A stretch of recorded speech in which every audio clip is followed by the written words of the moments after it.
जय हिंद दोस्तों, चलो हम बात करते हैं mixed and conclude current affairs of this week का, जो कि एवरी सैटरडे को आता है और ये कंपटीशन पर्पस होता है। बट इसमें मेन होगा बांग्लादेश कार्यवाहक पीएम यूनुस खान का चाइना विजिट और उसका सेवन सीटर वाले बयान पे। ये क्यों हुआ, क्यों चाइना जाना पड़ा, क्या स्टेटमेंट है और इसका क्या असर पड़ेगा इंडिया और बांग्लादेश के रिलेशन पे, ये हम आगे बताएंगे।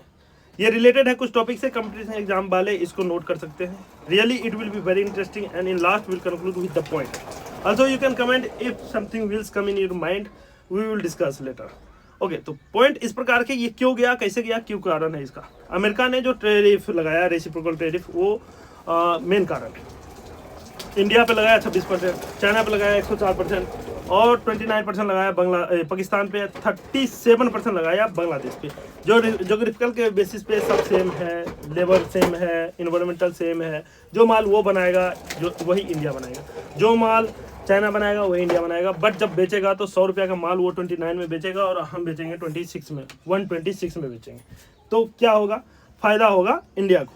ये सब चीज़ें ठीक है, लेकिन ये मुंह फड़ाया चाइना में। इन सब का कारण है यही वाला टैक्स, कि चाइना वाले को बोला है कि ठीक है उधर छोड़ो, इधर बिजनेस, इंडिया में हम बिजनेस करते हैं।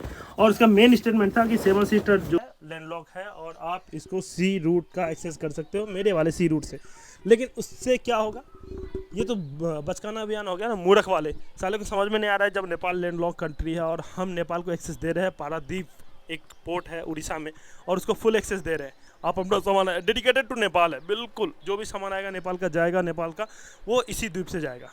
जब हम उसको दे सकते हैं तो यहाँ हम कोलकाता पोर्ट नॉर्थ ईस्ट वाले को नहीं दे सकते, और नॉर्थ ईस्ट वाले इसका यूज भी करते हैं। यदि हम कोलकाता पोर्ट से पंजाब, जम्मू कश्मीर भेज रहे हैं तो उतना ही डिस्टेंस यहाँ है। गुवाहाटी हो गया, मिजोरम हो गया, मेघालय हो गया, दीमापुर हो गया, सारे तो ट्रेन से कनेक्टेड हो गया, सारे ट्रेन से जाते हैं आते हैं। इनको ये समझना, इतना बेशरम है कंट्री ये बांग्लादेश, वहाँ जाके कर रहा है। जब वो जाओगे इंटरनेशनल लेवल पर जाओगे, पहले इसको हम याद दिलाते कि 1971 का कैसे तुम्हारा जन्म हुआ। इंडिया ने कितना रिस्क लिया। इंडिया जीरो हो जाता है यदि इंडिया को रसिया सपोर्ट नहीं करता। और रसिया का सपोर्ट करने के लिए ऐसे सपोर्ट नहीं किया। बोकारो स्टील फैक्ट्री अभी भी वहाँ रशियन कॉलोनी है, 20 साल के लिए लीज देना पड़ा। हॉटलाइन पर जब वहाँ से अमेरिका ने अपना 7 बेरा जहाज भेज दिया, पाकिस्तान बोला पापा पापा बचाओ अमेरिका को, तो 7 बेरा जहाज भेजा है भारत के लिए। तो फिर हॉटलाइन पे इंदिरा गांधी ने रसिया से डील किया तुरंत, और वहाँ से बंदे आए, वहाँ से 21 बेरा जहाज भेजा गया। डील क्या हुआ, बोकारो में 20 साल के लिए स्टील फैक्ट्री बनेगा, माल पहले लेगा रसिया, उसके बाद जो बचेगा यहाँ पे इंडिया को छोड़ दिया जाएगा 20 साल बाद फैक्ट्री चाहिए। चलो ठीक है इतना, लेकिन खनिज संपदा से संपूर्ण राज्य का एक स्टेट है बोकारो, उसको दे दिया गया है रसिया को तुम्हारे लिए। साला बांग्लादेश समझो 20 साल के लिए, साला एक दिन के लिए, एक मिनट के लिए कोई कुछ नहीं देता है, 20 साल के दिया है बांग्लादेश को आज़ाद कराने के लिए। फिर जाकर के अमेरिका का फौज गया पीछे और रसिया का फौज भी गया पीछे, और बोकारो को हम दिए, अभी भी रशियन कॉलोनी है, कोई भी जाकर देख सकता है यदि किसी को डाउट है तो। चलो ठीक है, जैसे स्टेटमेंट वहाँ पे दिया बांग्लादेश ने, 8 अप्रैल को इंडिया ने ट्रांसशिपमेंट एग्रीमेंट विद बांग्लादेश तोड़ दिया। अब तोड़ दिया तो अब क्या होगा, अब जो माल 129 का जा रहा था अमेरिका, अब हो जाएगा 136 में। अब उसको एक्स्ट्रा चार्ज देना पड़ेगा कलकत्ता पोर्ट का यूज करने के लिए। और वहाँ पे बड़बोलापन क्या किया है, जो कि अनलेस मतलब यूजलेस बात है। वहाँ पे क्या बड़बोलापन किया है कि सी लेवल, सी रूट हमारा यूज कर लो। उसके बाद सी रूट है ही नहीं, सारे सेलो पोर्ट है, नेरो पॉइंट है, पोर्ट है सब। उसके पास इतनी नदियाँ आती है, इतना क्षार और संचरण करके आता है मिट्टी कि वो भर जाता है। डीप सी पोर्ट है ही नहीं उसके पास, जिसके कारण क्या हो रहा है, कलकत्ता से आता है, दादाजी मेरे को एक्सपोर्ट करने दो, वहीं से उसका एक्सपोर्ट होता है, सारे माल जाते हैं। बांग्लादेश में क्या होता है, जूट, टेक्सटाइल, कपड़ा, सूती कपड़ा, ये सब ये तो हम बांग्लादेश का जो आता है सस्ता पड़ता है, क्योंकि वहाँ लेबर थोड़ा सस्ता है।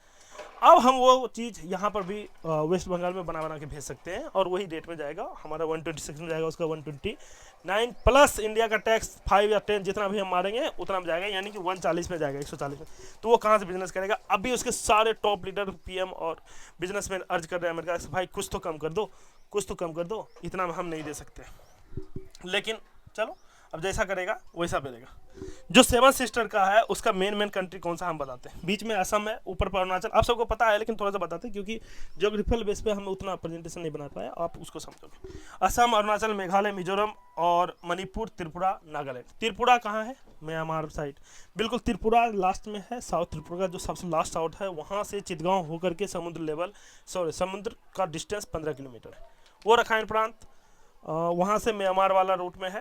ठीक, अब जब बात कर रहा है नॉर्थ ईस्ट का लैंड लॉक इशू का, तो उस इशू के तहत हम बात कर रहे हैं जो रंगपुर है, वहाँ पर भी तो यही हुआ है। हम इजराइल से सीख सकते, गोलन हाइट पे कब्जा कैसे किया, जब सीरिया में यहाँ पे सैनिक का विद्रोह हुआ, जनता विद्रोह हुआ, तब वहाँ पर सरकार जो चेंज हुआ अल-बसर सरकार, फिर इजराइल ने गोलन हाइट जाकर कब्जा कर लिया। यहाँ पर रंगपुर कब्जा हो सकता है क्योंकि वहाँ जनता का विद्रोह हुआ ही, जनता का सपोर्ट करके वहाँ जनता को स्टेट बना के बैठा थे, कुछ भी हो सकता है, या फिर हम अपने में मिला थे, कोई वो पहले पार्ट ही था। चलो ये बात की बात है। लेकिन इन सब के कारण जो एक इशू, मेन इशू आया है, और ये मेन इशू बात करने के लिए क्यों चाइना के पास ही गया है, इसका भी एक कारण है, स्टिंग ऑफ पल्स। इसका जो कारण है वो है sting of pulse. Sting of pulse आप सर्च मारना, इसका होता है मोतियों के माला। मतलब इसका विश्लेषण ये है, विशेष मतलब ये, पाकिस्तान का ग्वादर पोर्ट 1 पॉइंट, नीचे देखो आप मालदीव माले का एक माले पोर्ट, हम्बन टोटा सबको 99 साल का लीज पे ले लिया है। श्रीलंका का हम्बन टोटा, चितगांव इसको भी लीज पे लिया है। उसके बाद स्टे ऑफ मलक्का में है और काकद्वीप है, तो ये सब इसको ले रखा है और भारत को घेर रखा है, वहाँ पे नेवल बेस बना रखा है। और सबको चलो ठीक है, बांग्लादेश को भी ये लगता है कि चाइना ने घेर रखा है और सी में वो अपना जरूरत खोजता है भारत को काउंटर करने के लिए, और वो ऐसे बड़बोलापन में जाके बोल दिया भाई आओ आओ आओ मैं दे दूंगा। लेकिन ये सही नहीं है, इनको पता नहीं कि ग्वादर लिया तो ग्वादर के पीछे भी चाबहार पोर्ट हमने ले रखा है, मालदीव लिया तो मालदीव के पीछे भी एक कौन ग्रेट इंडिया है या कौन पोर्ट है, नाम अभी पता नहीं, वो पोर्ट ले रखा है। और ये हम्बन टोटा लिया है तो वहाँ पर अंडमान निकोबार में हमने वो बना रखा है कंबाइंड बेस, जिसमें एयरफोर्स नेवी और उसका तीनों का तीनों वहाँ पर रहता है। अब जब ये ले रहा है तो इसके अलावा भी हमारा, अब चिकन नेक की बात कर रहा है, तो इसके अलावा भी हमारा सितवे का जो Sittwe Kaladan multi modal project है वो भी तो हम साइन करके रखें, अब बस कुछ दिन में तैयार होकर के चलने वाला है, जिसमें कोलकाता से सितवे एक जगह है म्यांमार में, सबसे नीचे समुद्र पोर्ट है, वो समुद्र का पोर्ट है जो कि डीप सी पोर्ट है, करेक्ट डीप सी पोर्ट है। अब कोलकाता से सितवे माल जाएगा जो कि 539 किलोमीटर है, बाय रूट सी रूट जाएगा। ओके, सितवे से कलादान एक नदी जा रहा है, कलादान नदी से जाएगा पलेटवा तक जो कि 158 किलोमीटर है। अब पलेटवा से मिजोरम जाएगा 110 किलोमीटर है बाय रोड, पहुंच गया मेरा माल बस। अब यदि ये रोकता है और यहाँ पे कूटनीति खेलता है तो कूटनीति के बदले में, क्योंकि ये एग्रीमेंट है भाई, एक्ट ईस्ट पॉलिसी का पार्ट है ये, ठीक ना, आसियान का भी पार्ट है ये। अब यहाँ पे यदि उल्टा पुल्टा खेलता है, फिर यदि दादा चाचा चाचा पास जाता है, चाव चाव चाव चाव करने के लिए चाइनीज जाता है चाचा पास, तो भी तो हमारे पास है कि वो रखाइन प्रांत, हमारे पास इतने रोहिंग्या है, रखाइन प्रांत में जो इशू चलते रहता है, म्यांमार का जुनता, वहाँ का जो सैनिक है शासन उसको जुनता बोलते हैं, जुनता से जो विद्रोह चलता है, और वो रखाइन प्रांत वाले बांग्लादेश को भी नहीं मानते हैं, उसको भी ठोकते हैं, तो हम थोड़ा सा और सपोर्ट कर देंगे, उसको भी सपोर्ट कर सकते हैं हम, हमारे पास तो है, जाने तो इतना पानी गया समुद्र में, थोड़ा सा और पैसा जाने तो समुद्र में उसको दे सकते हैं। अब वहाँ से जब ये अपोज किया तो बस 15 किलोमीटर की मेरे को एक लाइन लेना है, 15 किलोमीटर हमारा त्रिपुरा जुड़ गया समुद्र लेवल से, और उसको एक अलग राज मिल गया, रोहिंग्या जो इतना दर बदर भटक रहे हैं वो भी तो हमारे पार्ट है, वो भी तो हमारे भाई हैं, उसको मिल गया एक स्टेट, एक जगह, एक राज। तो ये बात तो समझने वाली बात है। तो बांग्लादेश इतना छटपटाइए नहीं, आप जो जो करोगे उससे पहले सारे कॉन्टेंट यहाँ इंडिया वाले ने सोच कर रखा है। तो चिकन नेक कोई इशू नहीं है, चिकन नेक चौड़ा हो जाएगा और कोई सिक्योरिटी का इशू नहीं है, स्टिंग ऑफ पल्स भी कुछ नहीं है।